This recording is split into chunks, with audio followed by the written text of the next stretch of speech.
ব্ৰহ্মপুত্ৰ হোৱাহেঁতেন কিজানি তেওঁক অভতাই পঠালেহেঁতেন। কাৰণ ব্ৰহ্মপুত্ৰই বুজি পায় জুবিন গাৰ্গৰ গভীৰতা কিমান।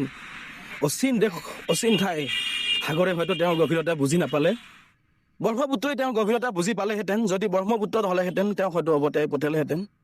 তেওঁ এদিন কৈছিলে, ধুমুহাৰ সতে মোৰ বহু যুগৰে নাচন, সাগৰ তলিত তেওঁ শুবৰে মন।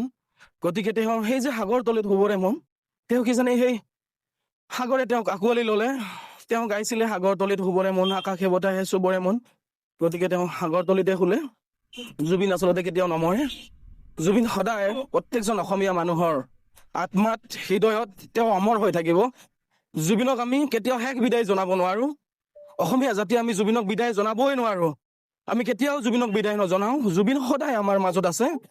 তেওঁ শৰীৰ অশৰীৰী যেনেকৈ নহওক তেওঁ আমাৰ মাজত আছে।